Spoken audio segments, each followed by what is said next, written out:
we would need control over the Arctic in order to shoot that missile down. Our entire missile defense system depends on that Arctic security. Meanwhile, the Chinese and the Russians and even the Danes who control Greenland admit that they want to control that facility. They want to control that island, that landmass. That would make us weaker. That would make our country more endangered. That would mean that if the president is negotiating with a foreign leader, he would have less leverage because they would be able to realistically threaten the sovereignty and the territorial safety of the United States of America. We're not going to let that happen. The negotiations with NATO are going fine. I believe, having seen this for the past year, that when the president sets his mind to accomplish something in negotiation, he accomplishes it. And fundamentally, NATO and the Danes and everybody else have to recognize the simple fact that this matters, not just to American security, but to world security. So we're going to keep on trying to make sure that we secure that landmass so that we can protect the American people, as we've done and will continue to do. Thank you. Whoever's next. The lights are very bright, so I can't see, but whoever's got the microphone, just shout out a question. Mr. Vice President, Henry Gomez, NBC News. President Trump this week said that ICE has made some mistakes. I'm curious what steps the administration is taking to rectify those, and do you think your presence in Minneapolis today will calm the tensions there? Well, certainly one of my goals is to calm the tensions, to talk to people, to try to understand what we can do better. You know, when the president says that that mistakes have been made, you know, my thought on that is that, well, of course there have been mistakes made, because you're always going to have mistakes made in law enforcement. I mean, we all know this. Probably every single person in this room knows a police officer. 99% of our police officers, probably more than that, are doing everything right. Some people are going to make mistakes. That's the nature of law enforcement. But the number one way where we could lower the mistakes that are happening, at least with our immigration enforcement, is to have local jurisdictions that are cooperating with us. There are some very basic things that would make Minneapolis look Memphis, Tennessee, a blue city where you do not have this chaos in immigration enforcement because the local police and the local authorities are cooperating with us. So when you look at Memphis, Tennessee, or Austin, Texas, or any other community virtually across the United States of America, and you don't see the same level of chaos in Minneapolis, the natural conclusion is that it's not what ICE is doing in Minneapolis, it's what Minneapolis authorities are doing to prevent ICE from doing their jobs. And that's exactly what's happening. So let me give you just a couple of very real-world examples of some of the problems that we face. So let's say you have a sex offender. We've arrested a number of sex offender illegal aliens in Minneapolis just in the last couple of months. But that person, because they're an illegal alien, we don't know where they live. We don't know their address. If local authorities were cooperating with us, it would be easier to send an ICE agents to the person's house to arrest them, to have local law enforcement protecting our immigration officers. They throw the sex offender in the back of a car, deport that person, throw them in jail, whatever, and then they go home safely to their families. That's not what's happening.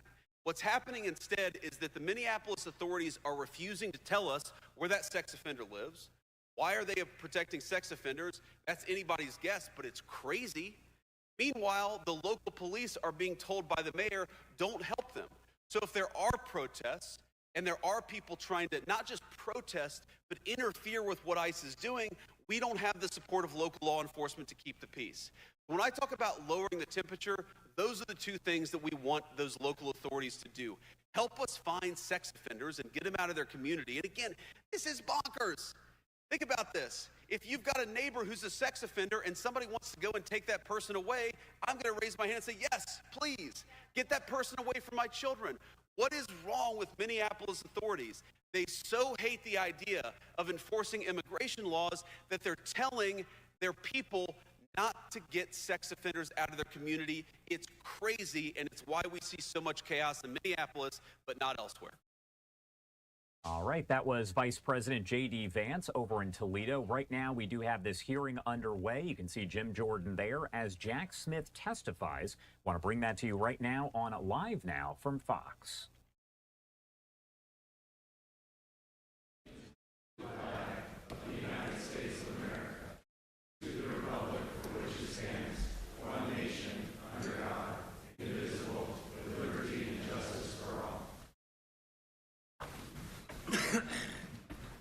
We'll begin today's hearing with opening statements.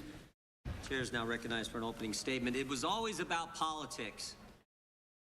And to get President Trump, they were willing to do just about anything. January 7th, 2023, Kevin McCarthy becomes Speaker of the House. 16 days later, Jack Smith issues a subpoena for his phone records.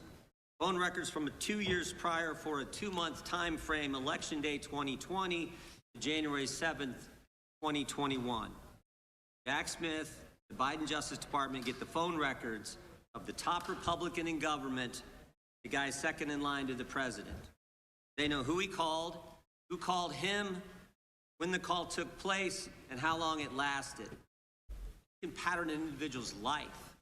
They know who the speaker talked to before big votes, who he talked to after big votes, when he calls his colleagues, when he calls his family. And to add insult to injury, they go to the judge with the subpoena for a gag order on the carrier. AT&T, don't tell your customer, the Speaker of the House, that you just gave his phone calls to Jack Smith and Joe Biden. And here's the kicker. They say to the court, we need this gag order because he's a flight risk.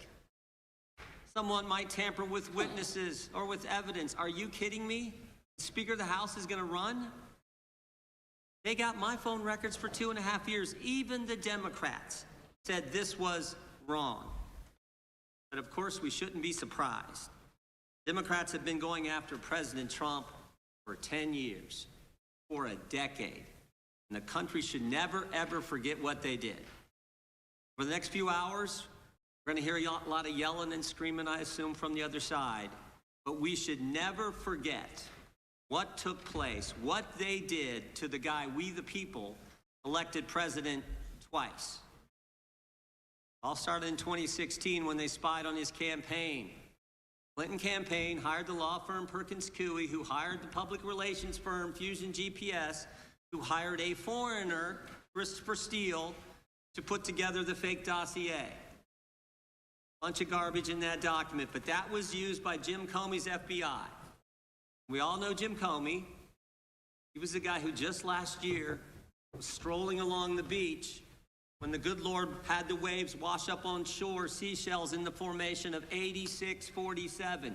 That guy took that dossier to the FISA court, lied to the court, and then spied on the other party's campaign. This, of course, led to the Mueller investigation, 2.5 years, 19 lawyers, 40 agents, $30 million to find nothing. No conspiracy, no coordination whatsoever. Then it was impeachment one. Anonymous whistleblower. We couldn't even know who was bringing the charge against the guy they were trying to take it. The guy we elected, who they're trying to kick out of office. We couldn't know. Secret hearings in the bunker, in the basement of the Capitol. Again, nothing.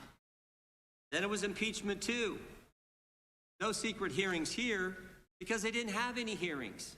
It was the snap impeachment, and the Senate trial actually took place after President Trump wasn't in office. Then, of course, it was Alvin Bragg. He said before he got elected district attorney, there was no case here. Then he gets elected and changes his mind when the left starts pressuring him to go after President Trump. He hires Michael Colangelo, former Democrat National Committee consultant, and the number 3 guy at the Department of Justice. Then, of course, it's Bonnie and Nathan, Bonnie Willis and Nathan Wade in Fulton County, Georgia. We actually deposed Mr. Wade, one of the most interesting depositions I've sat through. We said to him, you know, you billed taxpayers in Georgia thousands of dollars for meetings in D.C. with the January 6th committee and with the Biden administration. And we asked him some questions. Who did you talk to, Mr. Wade? Couldn't remember. We said, where'd you meet? Meet the Capitol? Did you meet White House? Where'd you meet? Couldn't remember that either. We said, were these meetings in person, on the phone? Did you have a Zoom meeting? Couldn't remember, couldn't remember, couldn't remember. We finally just asked him, did you really come to D.C. and meet people? He said, oh yeah, I came. I billed the taxpayers. I know I came. Just no idea who he talked to or what he did. And then there was the raid on President Trump's home.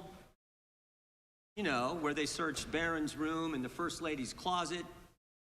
In our deposition with Stephen D'Antuono, head of the FBI Washington field office, he told us none of the normal process, none of the normal protocol was followed in the investigation. He said, first of all, the case was run out of D.C. Normally you run it out of the Miami field office. No, we're going to run out of D.C.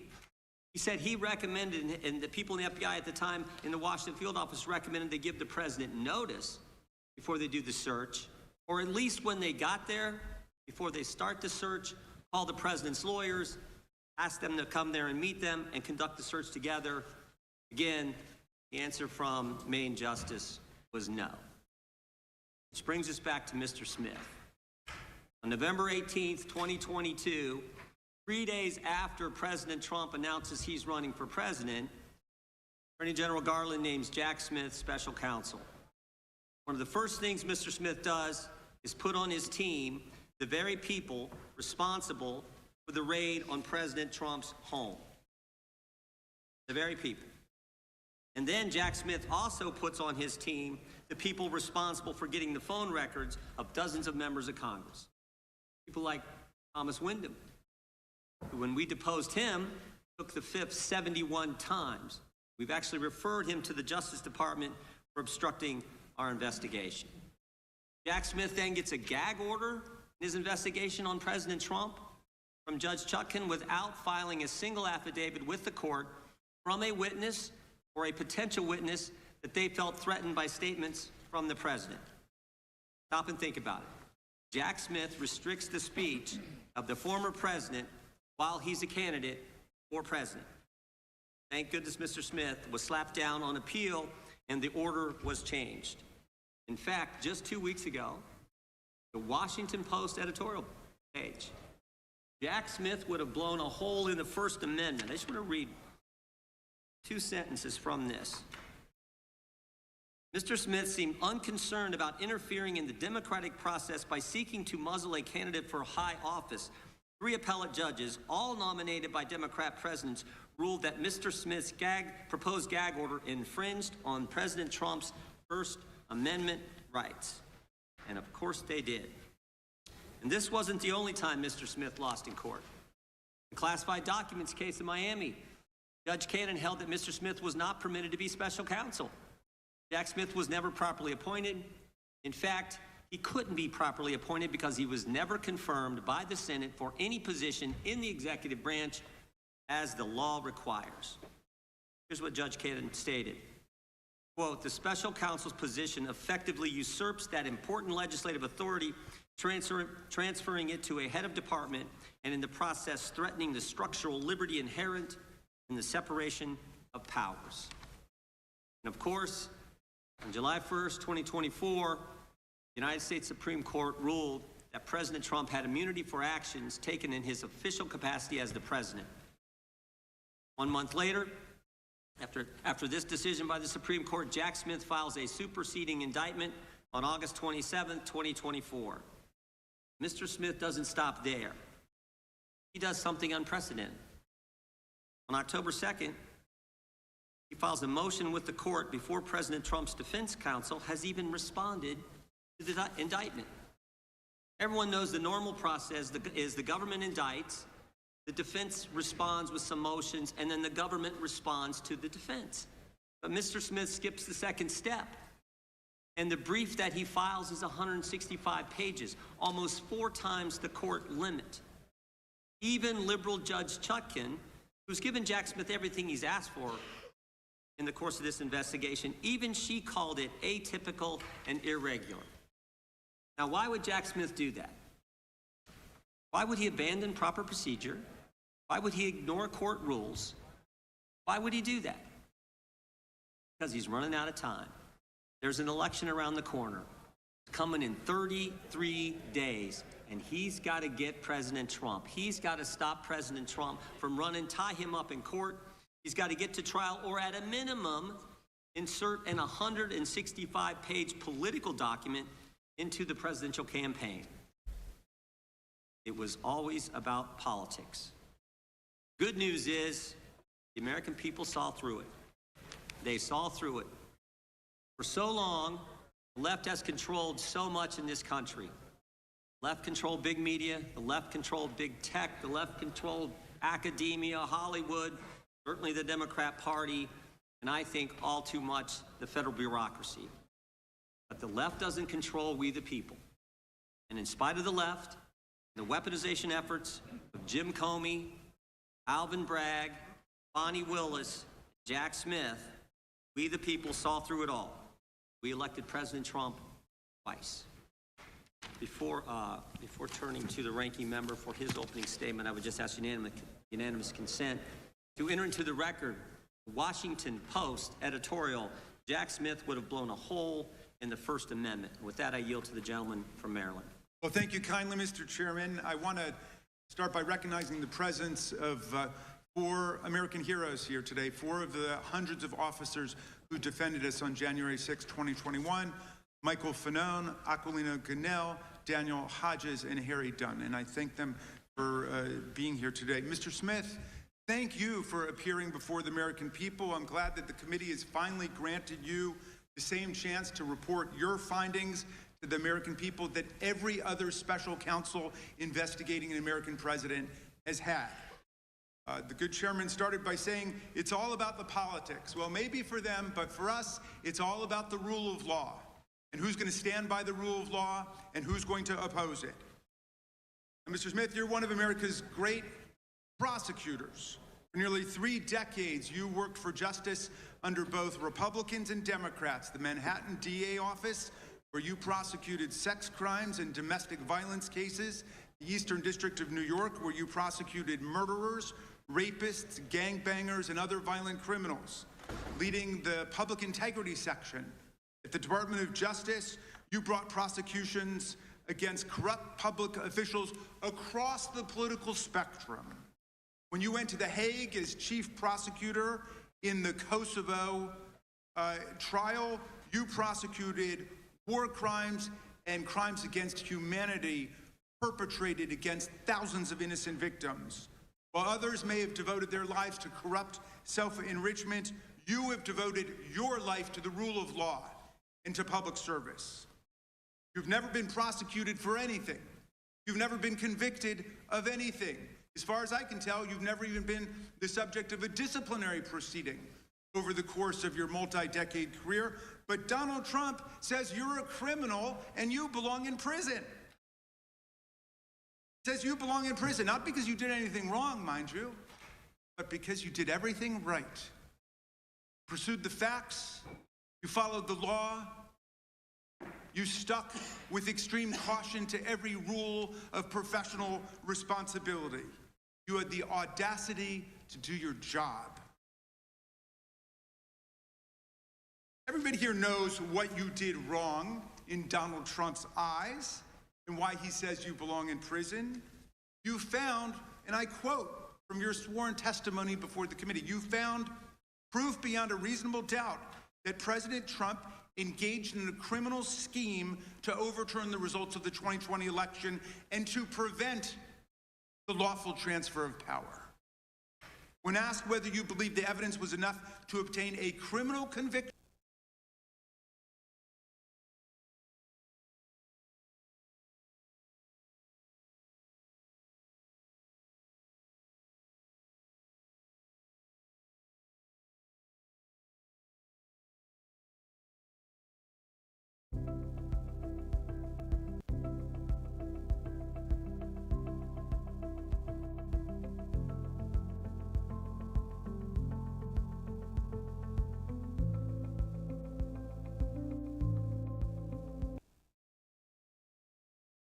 Vice President Mike Pence to announce and then exercise lawless powers to reject electoral college votes and use counterfeit slates to anoint Trump the winner. That's when Trump incited mass violence on January 6th. While more than 140 officers were being brutally assaulted by Trump's mob, while rioters beat them with flagpoles and sprayed them with chemical agents and crushed them in doorways, and while they chanted, "Hang Mike Pence," and chased the vice president out of the Capitol, Trump and his team worked the phones, calling not the National Guard, which was under the direct unilateral control of Donald Trump, but calling members of Congress, urging them to delay certification and to nullify the election results. Special Counsel Smith, you pursued the facts. You followed every applicable law, ethics rule, and DOJ regulation. Your decisions were reviewed by the Public Integrity Section. You acted based solely on the facts, the opposite of Donald Trump, who now has purported to take over the Department of Justice. He's in charge of the whole thing under his unitary executive theory, and he acts openly, purely based on political vendetta and motives of personal revenge, and he doesn't deny it. Our colleagues have complained about the special counsel's review of toll records, which are phone records like a phone bill, showing only the timing and duration of calls and containing no content, no substance whatsoever from the calls. But those records were lawfully subpoenaed because Donald Trump made those members of Congress relevant to the investigation. It was Trump who chose to call them to advance his criminal scheme. As you testified, Mr. Smith, if Donald Trump had chosen to call a number of Democratic senators, we would have gotten toll records for them too. I trust our colleagues get the point because America certainly gets the point.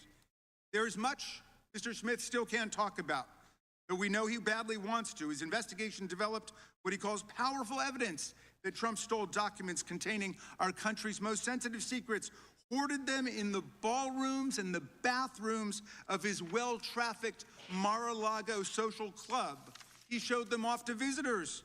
And then he obstructed a federal investigation by instructing his attorney to pluck out anything really bad before turning materials over to the FBI and having his staff delete incriminating security tape footage. But today we're not going to hear a lot about that because you are gagged by an absurd judicial order rendered faithfully by Trump's most servile and sycophantic appointee to the federal bench, Judge Eileen Cannon. This order not only blocks release of Volume 2 of your report, which is unprecedented, about the classified document scam, it also gags you from discussing the report or its contents with us, with America.